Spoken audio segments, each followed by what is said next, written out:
gentlemen, and welcome to Go, Grow, Glow Forum 2021. My name is Danny Tan. I'm the CEO and the founding artistic director of Odyssey Dance Limited. Today is my great pleasure to have a wonderful friend from Hong Kong to join me. She's Professor Anna Chan, who is the Dean of the School of Dance at Hong Kong Academy of Performing Arts, to join us very shortly. But before that, let me give you an understanding why Go, Grow Forum 2021 is actually to feature excellent leaders in academia, and this is actually organized by Odyssey Dance Limited Arts Education Division, and it aims to assemble like-minded educators who may calibrate and respond to the global shift in creative arts research and teaching worldwide, sharing their insights and concerns over the impact brought by the pandemic COVID-19. And here we go. Let's welcome Professor Anna Chan. Hi, Danny. Would you like to? Thank you for the invitation. It's our pleasure. Would you like to give us an introduction about yourself, where you are, and where are you working, and how is the context of your university at the moment now? Right. Yes, as Daniel introduced, I'm now the Dean of the School of Dance at the Hong Kong Academy for Performing Arts. This is my third academic year. After working in the industry at the West Kowloon for almost 5 years, I decided to return to education because I believe education forms the foundation of the future artists. And that's always my passion. So I rejoined in 2018. And obviously with the pandemic situation over almost a year, it has been a lot of challenges at the operation of the School of Dance. But having said that, I also discover a lot of opportunities through all these challenges. So maybe it's something that we can talk about, Danny, right? Certainly. It gives me really wonderful memory and great pleasure because, could you believe it, 20 years ago, I was your artist in residence at Hong Kong Academy of Performing Arts. And 20 years ago, my company performed at Hong Kong APA. And I remember that. That was the time we met. So 2001 was a very beautiful year because we did so much things, especially I mounted a work wings for your Chinese dance department and also premiered in one of your graduation shows at the main theater. And that year, at the Lyric, you know, the former Dean of Dance, Professor Susan Street, brought 80 students from Hong Kong APA to participate and perform at our inaugural Exposition Contemporary Dance Fiesta in 2001. The first major international contemporary dance festival in Singapore, and 2 nights at Victoria Theatre.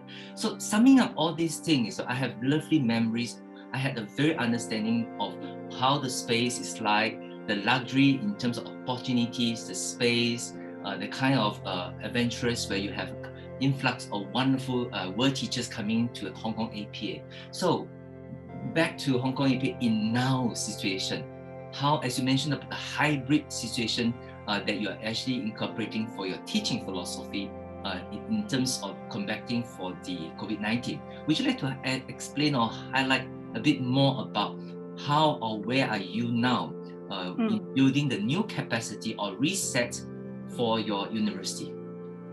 Yes, I think you have touched on several key points and also distinctiveness of the Hong Kong Academy for Performing Arts, such as having the opportunities to invite a lot of really first-class artists to be our artists in residence, mount new work or repertoire for our students, and a lot of exchange for our students to go overseas, and also having exchange not just in performance, and now we're looking at exchange in research and also creation. And now we also develop a new area called dance science. And all these areas, we didn't actually miss too much, I would have to say, during the pandemic. We just tried to find new ways. For example, engaging overseas artists. In many ways, we tap on the technology aspect. We were able to invite more artists or more practitioners to be able to give talk without flying to Hong Kong. And that actually giving us an opportunity to build a bigger network and bigger community, and then also build up the breadth of knowledge for our students. So we have been organizing a lot of webinar, a lot of special talk by overseas students, overseas artists, built it into the curriculum. And we also engage overseas choreographers and artists to make work or to teach their work through online. Let me give you an example. Last year, I have invited a artist from UK. Her name is called Gosia.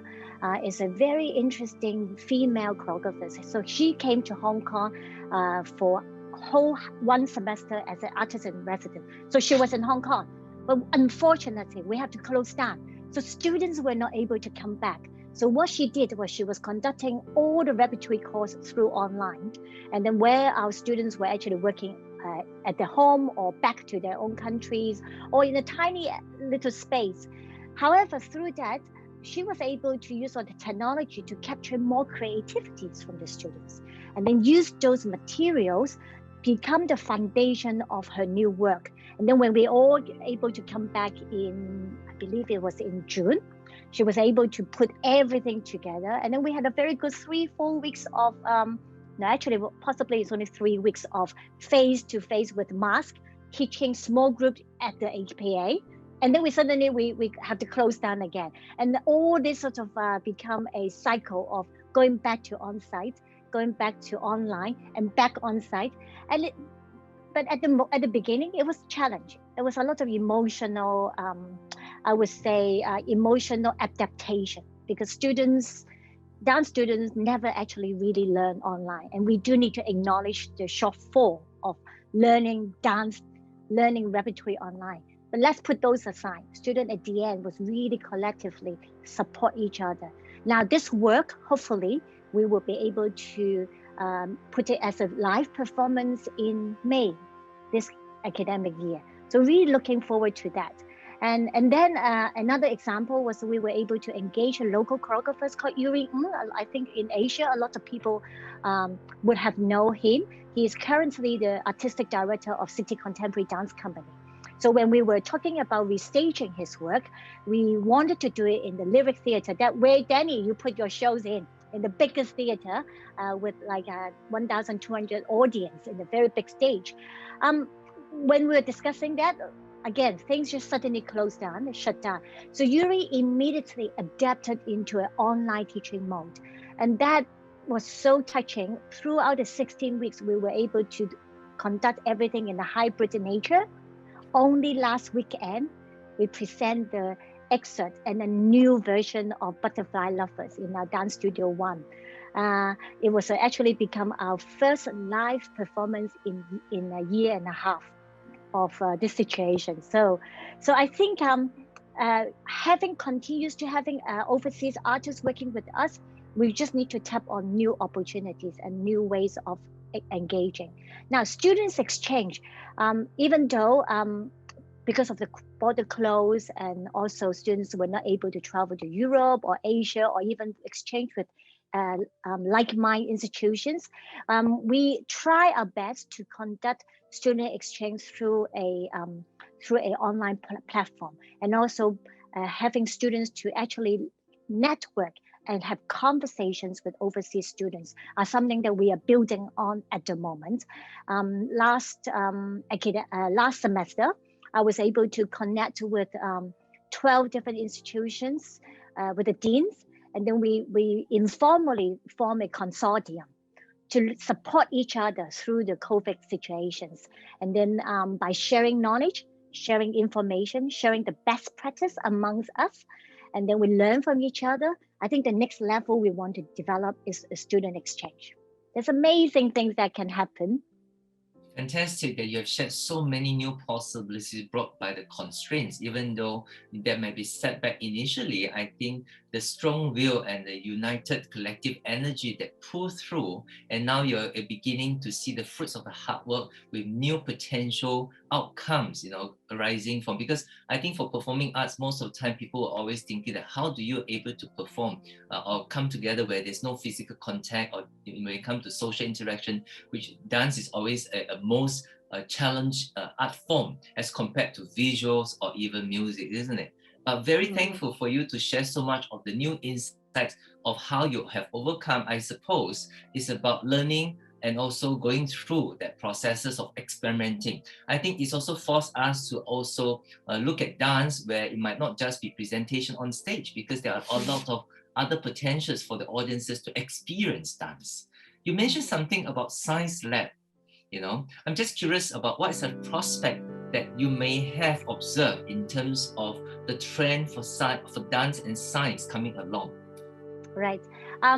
The academy, the School of Dance, have one key, I would say, new areas of development is called dance science. And dance science, when we identify this term, we're actually looking at how training can be improved, how we prevent injury occurrence, and how we actually look at the longevities of dances that we are going to train.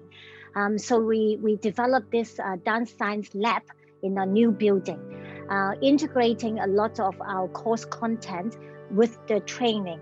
So for example, during the pandemic, one of the acknowledgement of learning dance is the physical space.